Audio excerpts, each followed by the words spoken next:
Hello student, welcome to our YouTube channel Sanra Advanced Education. Today I am going to teach you Hindi grammar of class 5th and today I am going to teach you lesson 5th. The lesson name is लिंग, वचन और कारक. बच्चों आज हम lesson में लिंग, वचन और कारक के बारे में बात करेंगे. Let's begin the lesson. पिछले अध्याय में हमने जाना कि संज्ञा, सर्वनाम, विशेषण तथा क्रिया विकारी होते हैं.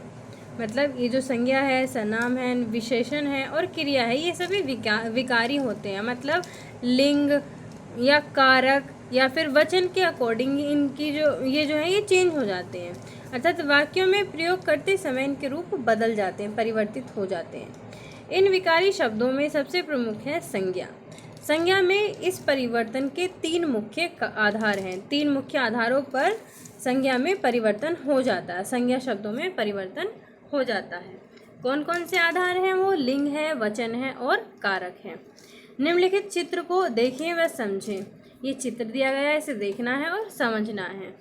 उपयुक्त चित्र में कई पुरुष एवं स्त्रियों को दिखाया गया है जिनकी पहचान हम आसानी से कर सकते हैं. देखिए आसानी से हम पहचान कर सकते हैं.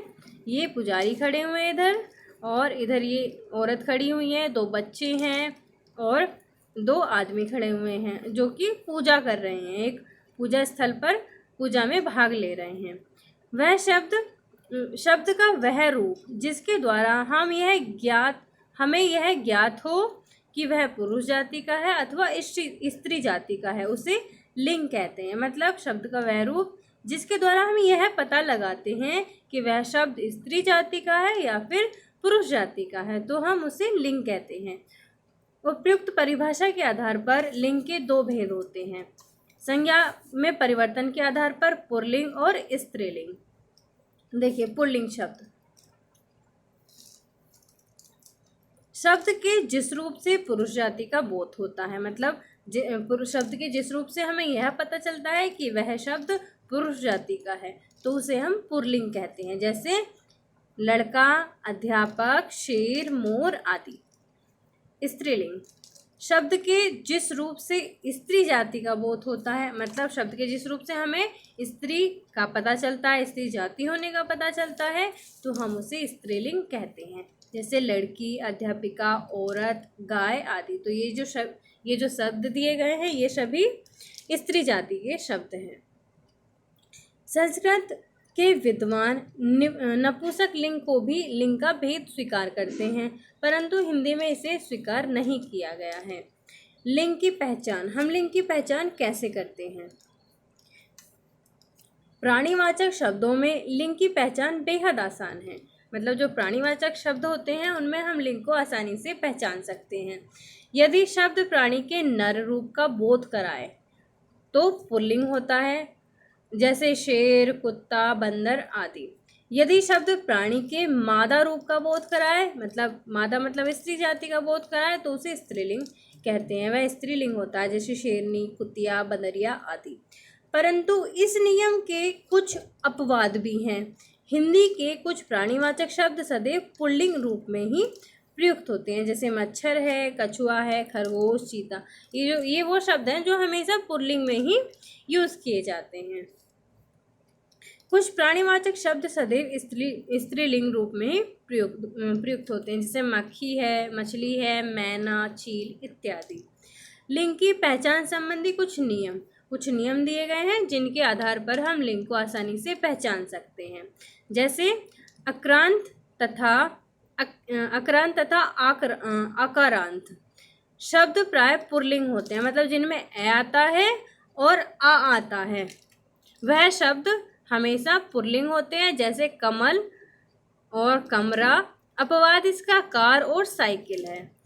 पर्वतों तथा समुद्रों के नाम पुल्लिंग होते हैं. जैसे हिमालय, हिंद और हिंद महासागर. पर्वतों और समुद्रों के नाम पुल्लिंग में ही आते हैं.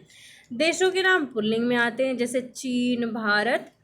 प्राय पेड़ों के नाम पुल्लिंग होते हैं, जैसे आम, पीपल. लेकिन इसका एक अपवाद भी है, इमली, जो कि स्त्रीलिंग जाति में प्रयुक्त होता है.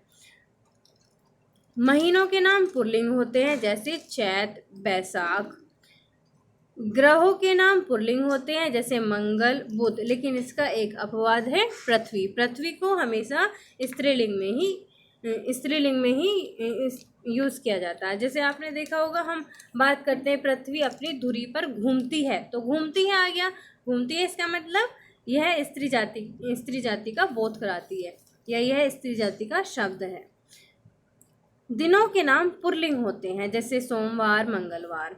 प्राय अनाजों के नाम पुल्लिंग होते हैं जैसे चना, जौ, चावल, गेहूं आदि, लेकिन इनका एक अपवाद भी है, मूंग और अरहर। हिंदी में इक्रांत और इकारांत और ईकारांत शब्द प्राय स्त्रीलिंग होते हैं जैसे अग्नि, घड़ी इत्यादि, लेकिन इनके अपवाद भी हैं, रवि, कवि, हाथी आदि। भाषा, बोली, लिपियों के नाम स्त्रीलिंग होते हैं। जो भाषा होती हैं, बोली होती हैं, लिपि होती हैं, उनके नाम हमेशा स्त्रीलिंग होते हैं। जैसे हिंदी भाषा बोली जाती है, उर्दू भाषा बोली जाती है, पंजाबी, देवनागरी, तो ये जो है स्त्रीलिंग के ही शब्द होते हैं, स्त्रीलिंग में आते हैं। नदियों तथा झीलों के नाम स्त्रीलिंग होते हैं जैसे गंगा, यमुना, चिल्का, लेकिन अपवाद भी हैं। अपवाद सिंध है और ब्रह्मपुत्र है, इनको नर नदी माना जाता है, मतलब नद बोला जाता है, नदी नहीं बोला जाता। हिंदी के कुछ प्रमुख शब्दों के लिंग परिवर्तन देखिए, लिंग परिवर्तन दिखाया गया है, इधर पुल्लिंग दिया है और इधर स्त्रीलिंग दिया है। पुल्लिंग में कैसे दिया है, लड़का, लड़की, चूहा, चुईया, धोबी, धोबिन, उस तरीके से बाकी बहुत सारे पुल्लिंग से स्त्रीलिंग दिखाए गए हैं इस चार्ट में, आप इसे अपनी बुक से पढ़ लीजिएगा। वचन, संज्ञा का दूसरा विकार तत्व है वचन।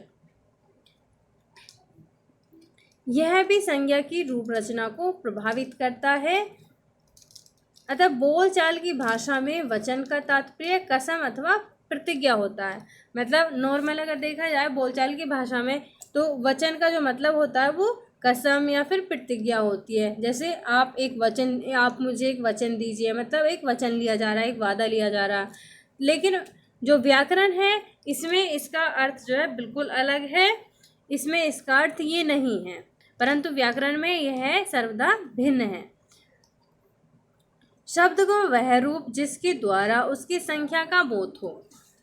शब्द का वह रूप जिसके द्वारा हमें उसकी संख्या का पता चले उसे हम वचन कहते हैं।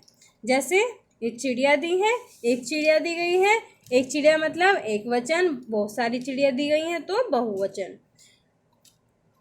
हिंदी में वचन के दो भेद होते हैं। वचन के भेद दिए गए हैं, कौन कौन से भेद होते हैं, एक तो एक वचन और दूसरा बहुवचन। शब्द के जिस रूप से उसके एक होने का बोध हो उसे एक वचन कहते हैं, जैसे लड़का, माला आदि। शब्द के जिस रूप से उसके एक से अधिक होने का बोध हो उसे बहुवचन कहते हैं। मतलब अगर शब्द के जिस रूप से हमें एक होने का बोध होता है तो वहाँ पर एक वचन होता है, और शब्द के जिस रूप से हमें एक से अधिक होने का बोध होता है तो वहाँ पर बहुवचन होता है, जैसे लड़के, मालाएं इत्यादि। वचन परिवर्तन संबंधी महत्वपूर्ण नियम। आदर दर्शाने के लिए एक वचन के स्थान पर बहुवचन का प्रयोग किया जाता है। आदर दर्शाने के लिए, रेस्पेक्ट देने के लिए हम हमेशा एक वचन के स्थान पर बहुवचन का ही प्रयोग करते हैं। जैसे गांधी जी महान थे, तो गांधी जी तो एक ही थे, लेकिन क्योंकि हमें इन्हें सम्मान देना है, आदर से बोलना है, तो हम यहाँ पर थे का यूज करेंगे। गांधी जी महान थे। कुछ शब्दों का प्रयोग सदा एक वचन में ही होता है, जैसे दूध, पानी, घी, शहद, मक्खन आदि। कुछ शब्दों का प्रयोग सदा बहुवचन में किया जाता है, जैसे आंसू, बाल, प्राण, लोग, हस्ताक्षर, अक्षत, ओठ आदि। तो ये शब्द वो हैं जो हमेशा बहुवचन में ही प्रयोग किए जाते हैं। वर्ग, वृंद, जाति, दल, गण इत्यादि शब्द अनेकता मतलब बहुवचन को प्रकट करते हैं, किंतु इनका व्यवहार एक वचन के रूप में ही किया जाता है। जैसे मेरा मित्र वर्ग अनुपम है, मतलब मित्र वर्ग में तो बहुत सारे लोग आएंगे तो बहुवचन को प्रकट करता है, लेकिन यह हमेशा एक वचन में ही प्रयोग किया जाता है। हिंदी के कुछ प्रमुख शब्दों के वचन परिवर्तन। यहाँ पर वचन परिवर्तन दिया है, जैसे इधर एक वचन दिए, इधर बहुवचन। लड़की का वचन परिवर्तन करेंगे तो लड़कियां हो जाएगा, चूहे का चूहा हो जाएगा, चूहा का चूहे हो जाएगा, बहन का बहनें, रात का रातें, लड़का का लड़के। उसी प्रकार से पूरा चार्ट दिया गया है, आप इसको भी अपनी बुक से पढ़ लीजिएगा। आज की वीडियो में इतना ही, नेक्स्ट वीडियो लेकर आएंगे जल्द ही। Thank you.